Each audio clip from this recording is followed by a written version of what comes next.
Welcome back to Peace, Love and Tarot. This reading is for Libra, Sun, Moon or Rising, and it's the weekly reading for the week of October the 7th to the 13th. Your cards this week, Libra, you have the Crumbling Oracle card. We have the Two of Pentacles, the Empress, the Chariot, the Six of Swords, the World, and the Nine of Swords. So some very powerful cards here, Libra. Strong ending energy and new beginnings, as we can see. So let's just start off by reading out your Oracle card here, the Crumbling. What are you clinging on to? There is a shift happening right now where anything inauthentic can no longer survive. Relationships, jobs, social structures, anything built on a shaky ground is destined to tumble down. It's happening to bring you back home to who you truly are, so that you can live a life that is in alignment with who you truly are. When you're in the thick of it, it can feel like a personal attack from the universe. Have faith, because the difficult times will be your defining moments. You will be reborn in the fire. So the Crumbling Libra is a lot like the Tower energy. It's when the universe steps in to shake things up in your life to get you back on your true path. And that's why it's a blessing in disguise. Even though at the time it can feel chaotic, it can feel really uncomfortable, and it can really sort of bring down a construct in your life, whether that might be a relationship, a job. It might come in the form of a revelation, a deep insight into yourself, into your life situation, that kind of thing. But when it comes in, we must allow that energy to come in and do its work. We must allow that tower to fall, because what it's saying is that situation that it's working on is, was unsustainable for you. It wasn't serving your highest purpose. It wasn't in alignment with who you were. And it must come down in order to allow you to get back on your true path and align with your true purpose. So, we don't want to rebuild the tower, because if we rebuild the tower, then we just find ourselves back in the same situation in 1, 2, 6 months, a year's time. If we want to rebuild a situation, it has to be done from a completely new place. That's the tower energy. So let's start here with your recent past I'm going to start with the Nine of Swords and the Two of Pentacles. Yeah. So here I see somebody who is in a state of either indecision or two minds about a situation. So as a general reading, guys, you'll know for you what the situation is, but I see it as being something that's one of the big areas of your life. So your relationship, work, family, that kind of thing. Because the Two of Pentacles is about somebody who is, juggling a decision whether to stay and go in a job, juggling a decision whether to pursue a relationship or to let it go and move on. It's that kind of energy. And, through being in that state of indecision, we can feel ungrounded and unstable because of that, because it's almost like we're in that in-between zone where we haven't really decided one way or the other, but we're just sort of in that shaky midpoint, and sometimes it might feel like one decision is up, oh, I've made my mind, and then the next thing no, you've changed your mind, and the balance turns, this, and maybe, you are the sign of balance, so it's probably quite uncomfortable for you to feel unstable, to feel unbalanced, and to feel like you don't have a solid footing. And I think it also can make you feel emotionally tumultuous.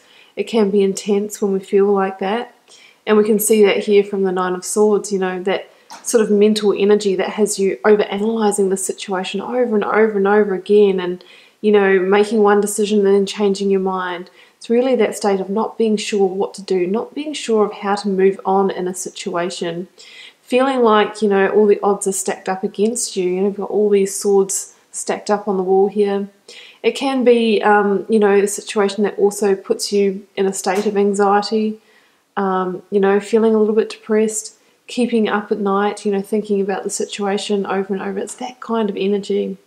So ideally, we really want to bring that decision to a completion and let that tower fall so that we can move on.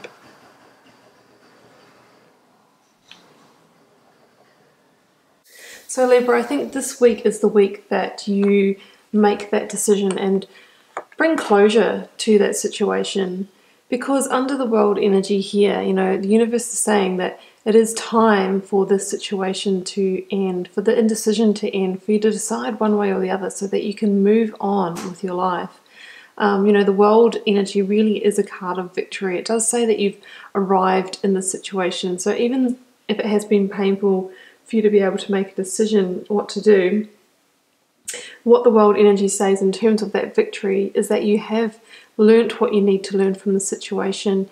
Potentially it was a karmic contract with a person. If it's a relationship, it might have been quite up and down, but you needed to experience that, and there was a karmic contract involved potentially. So the world card says, okay, you've arrived, you've learned what you needed to learn from that situation, and now you can release it. As painful as it is, it's never easy releasing a situation, but the world energy says that it is time for that chapter to close. Likewise, it could be a work situation where you've learnt all the things you can learn in that role. There may not be any progression for you, so you might need to keep moving so that you can, get those, I'm just seeing the stepping stones or rungs on a ladder, so that you can actually keep on climbing your way to the top. With the world energy, it links to that Saturnian energy where it's about coming full cycle. And it says that, when we complete one lesson in life, we jump through the hoop of life and we, straight into our next one. It's a sliding door kind of energy because we're always in the school of life. It's the last card of the tarot deck. It really says that what the magician set out to will into the world with his intention alone has now completed, and it's time to move on. So at one stage, this situation could have been something that you truly wished for and desired, but now it has served its purpose in your life, and it's time to move on to something much, a wider horizon, broader horizon, something that's much calmer, more peaceful, more harmony in your life. Yeah, we see these two people here in the boat, they're moving on, and you can see they are, almost in a state of grief or despair. So it's likely that there could be pain associated with the moving on, but know that it is in your greater good because you are moving on to those smoother waters there. This person has these 6 swords in the boat here, which actually represent, baggage or, attachments, energetic cords to that situation. If you can, try and leave them on the shore. Try and cut those energetic cords so that you can carry on with this space to actually attract in new people and things into your life. Because if we stay attached to a situation, we're still living out that pattern energetically, and we can also attract to us similar energy. So we really want to allow that to complete and let go.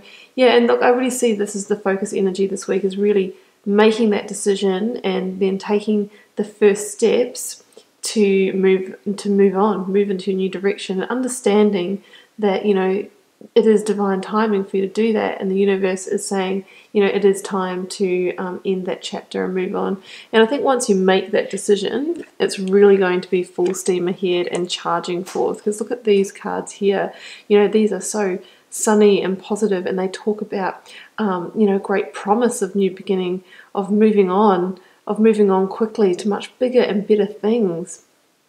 So yeah, of course, the Chariot energy, is also a card of victory. So you do have 2 indicators of victory in this reading. So it does say, look, you have made it in the situation, but now know when the time is to move on. We also do see that element of indecision here with the 2 sphinxes, same as in the 2 of Pentacles. And these can represent those opposing forces within ourselves, that little bit of indecision. And you'll notice that the person in the Chariot card there doesn't have reins to pull the stone chariot forward. He has a magician's wand. So what that's saying to you is that the key for you to move forward is to bring those opposing forces into alignment. So to make your decision and to hold firm on that, and then you'll be able to use your will to propel yourself forward. But when we're in 2 minds, or stuck in a decision making, we can get pulled in different directions, and it stops us from moving forward. Now, under that Chariot energy, you could even be moving houses, moving towns, states, or taking a trip home or a trip somewhere as part of this moving on process. But the most beautiful thing here is that we have that with the Empress. So the Empress I love, because she is the promise of manifestations. She is the promise of fruitful, abundant new beginnings. she is literally fertile and bursting, you know, with that promise. She wears the pomegranate gown here, pomegranates being the symbol of fertility. It can actually indicate for some of you actual fertility if you are trying to move forth and you know, find a situation where you might be able to have a child. For other people, it can just be the promise of that new beginning, whatever it is that you desire. It's the number 3, is the beginning of new manifestations. And she really is about, you know, linking to that divine feminine energy in order to bring that forth. So it could call you to spend some time in nature, to reconnect with your own natural rhythms and cycles as a way of coming back into alignment, releasing that energetic cord so that you can then attract in the experiences that you truly want in your life. So strong indicator of moving forward. Really, really beautiful cards here. So yeah, so that's what I have for you, Libra. So it just looks like you really need to, as a starting point, if you haven't already, is to make that decision. And then you'll be able to release any of these feelings that are holding you back, any grief, you know, victim mentality, that sort of thing, anxiety. Once we've released that, you know, you can start to move on, acknowledge that this isn't ending and, you know, it is meant to end at this time, as sad as that may be for you. But as soon as you've done that, made that decision, taken those first tentative steps of moving forward, this is the kind of energy that's coming in, this bright, new rebirth energy. So I wish you all the best with it, Libra. Keep in mind it is a general reading, so it won't be for every Libra. Leave me a comment. I'd love to know how it's playing out in your daily life, and I'll see you back here next week for another reading.